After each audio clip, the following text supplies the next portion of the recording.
இப்போது நான் வந்து +2 முடிச்சோடனே எங்கள் அப்பா கல்யாணம் பண்ணணும் அப்படின்னு யோசிச்சேன். ஏன்னா அந்த பீரியட் அப்படி இருந்தது. கல்யாணம் பண்ணிடலாம் அப்படின்னு யோசிச்சேன். எங்கள் பாட்டி தான் வந்து கிட்டத்தட்ட குறுக்கப்படுத்தி தடுத்தாங்க. என்னென்னா பொண்ணு வந்து டிகிரி படிக்கணும்.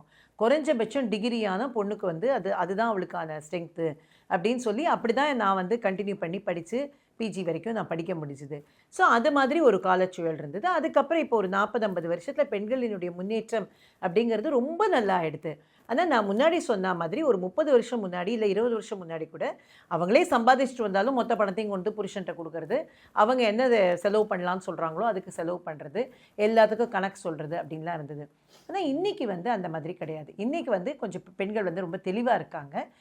அந்த தெளிவில் வந்து அவங்க வந்து தனியாக இன்வெஸ்ட்மெண்ட் பண்ணுறது, அதே மாதிரி தன்னுடைய குடும்பத்துக்கு எதாவது செய்யணும் அப்படிங்கிறது, அதே மாதிரி தன்னுடைய தேவைகளை பூர்த்தி செஞ்சுக்கிறது. ஏன்னா இப்போ ஒரு சின்ன விஷயம் அவங்களுக்கான ஹெல்த் கேர் ப்ராடக்ட்ஸ் வாங்கணும் அப்படின்னா கூட அவங்க டிபெண்ட்டாக இருந்தாங்கன்னா அவங்களால அதெல்லாம் பண்ண முடியாது. அவங்களோட ஹெல்த் கேர் ப்ராடக்டாக இருக்கட்டும், இல்லைன்னா அவங்களுக்கான மெடிசன்ஸாக இருக்கட்டும், இல்லை அவங்களுக்கு தேவைன்னு தோன்ற ஒரு சில பெண்களுக்கு என்ன தோணும் அப்படின்னா, தங்கள் ஆஃபீஸில் வேலை செய்கிற யாரோ ரொம்ப கஷ்டப்படுறாங்கன்னா அவங்களுக்கு ஒரு 10,000 ரூபாய் கொடுக்கலான்னு தோணும். அந்த மனசை கூட கட்டுப்படுத்திக்கணும் அப்படின்னா ரொம்ப கஷ்டம்.